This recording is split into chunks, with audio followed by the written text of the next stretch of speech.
why you need bad art in your life and more of it to grow.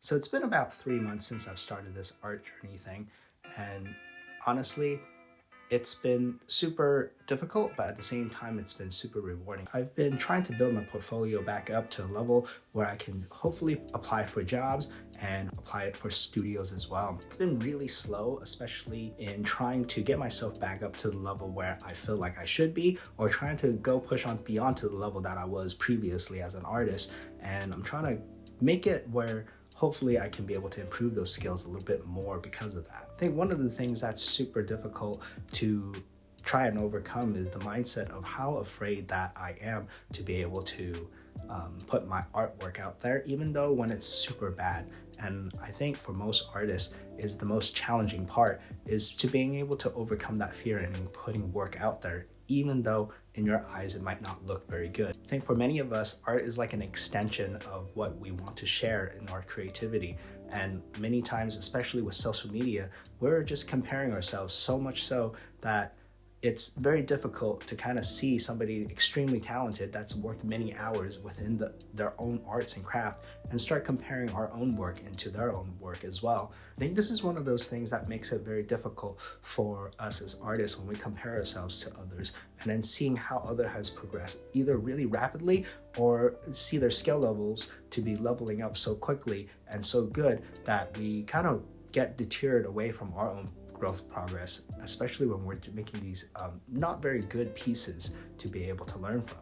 It's something that can stop our growth from growing and trying to be able to become a better artist overall. And then we get really down and depressed over the comparison. I think it's one of the things that's huge creative killers is when we start making art that is, to us, not very good, but then afterwards we start comparing to other people's work, which we feel like are so much better. And then we forget and we focus on the wrong type of things in terms of our own growth. I think even though we're creating these pieces and we feel like they look terrible and are really bad and they seem to really suck within our own progress and it's not working out overall. At the same time, however, I feel like there's a flip side to this where we forget to look into and we forget to go ahead and see the rewards that it brings for it. I feel like really ended up benefiting me was the mindset and also the different type of skill levels that I was able to gain because of making so many bad pieces. At the same time, it's been really liberating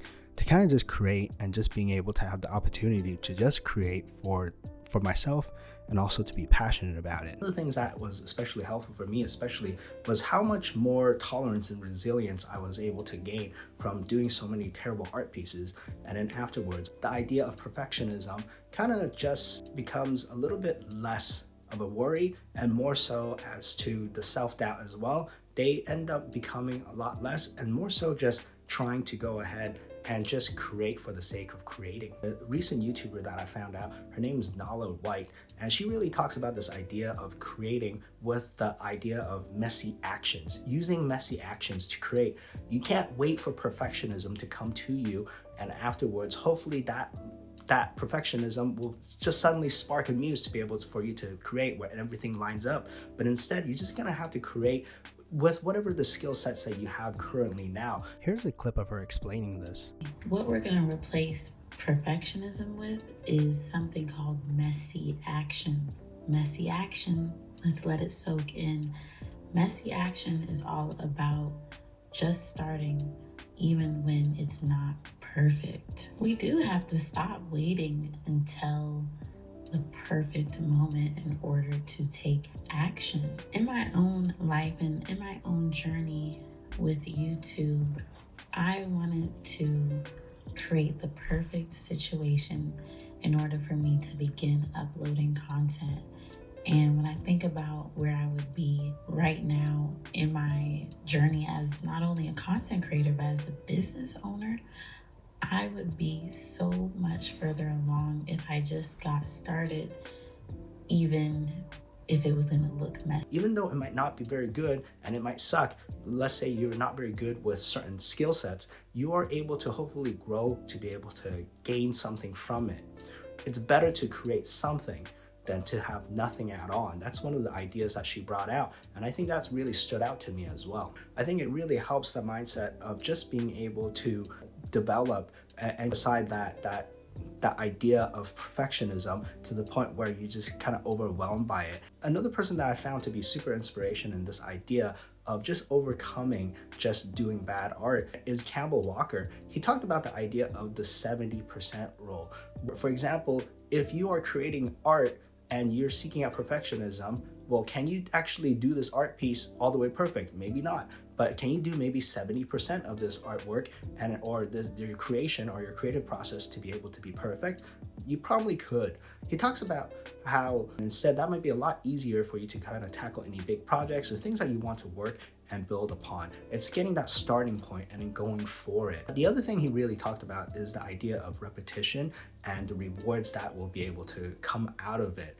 Once you get started, especially within whatever the projects that you have, even though it might be bad, you want to be able to just go on and continue on with it so it repeats itself and to be able to gain more skills as it kind of progress. This makes me think of just compound interest, things that are able to kind of start stacking up on each other as you start getting things right and lining it up together. I think being able to repeat this process really helps that ability to be resilient, and then afterwards being able to go for it, even though when you're just not working or not having the best of days, especially as you're creating within your process itself, is being able to just put the time in, and then afterwards you should be able to see the growth, even though it might not be as big as you think it would be. The other thing that I think this making of terrible art, or many more of the terrible art, that's super helpful, I think, is the idea that your skill level is going to continue to rise up as you are making these terrible arts. As Kelsey Rodriguez was talking about this as well within her own YouTube video, she was talking about how the more you create, the better you're going to become. But at the same time, in order to be able to actually become a master of your craft, you have to just go ahead and prepare your mindset to just make many terrible or bad art pieces. And one of the things that I think to myself as I'm thinking about this idea is how to be able to have my mindset in a way that hopefully can just kind of ease down the self-doubt and the fear of actually creating artwork itself. In my past, a super young artist, when we were talking about how she create within her process, especially when she finishes an art piece, she just goes ahead and take a look and go, okay, I can definitely move on to the next piece, and I'm just gonna practice further. I'm just building my skills. I think I definitely took away from that and really gained something insightful because of just kind of listening to her and seeing how she created her process, is to be able to just go, my next thing that I'm gonna create, it's gonna better my skill, and hopefully that will be able to make me improve even better as an artist. Just putting in the time and effort into just creating something that you're passionate about, it is one of those things that is gonna, at the end of the day, make you feel so much more rewarded and a lot more successful and a lot more accomplished within achieving that goal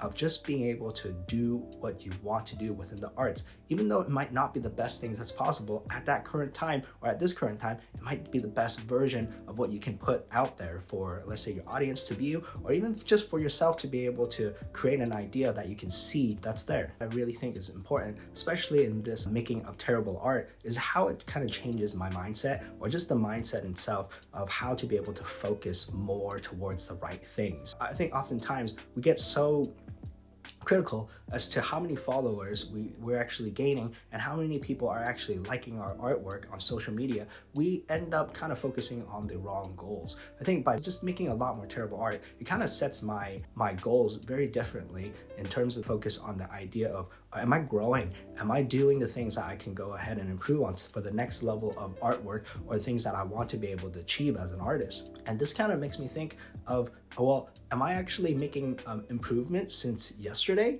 Am I making improvements since a month ago? Or am I making improvements even further, like a year ago? And so those are the things that I kind of have to look back at. And one of the persons that actually talks about this idea as well is Adam Duff, the concept artist. He talks about how if you take a look at your own sketchbook from maybe many years from the past, if you look at it compared to the arts that you're creating now, has it actually improved? Is it any better than it was before? And I think for myself, I have to go ahead and link back to and kind of see what improvements that I've made myself as well. And this is actually really helpful in terms of changing my mindset, instead of just being focused onto the numbers, and also more towards just the growth of what I'm achieving and what am I developing as well. I think overall, this is something that is able to be more realistic and an obtainable goal. And in the long run, I think by creating so many bad pieces, you can kind of see how you can see the progression of how you've improved. And this is super helpful for people that are actually wanting to become pro artists. It's to be able to see how much of, let's say, this change and how much this development is actually there.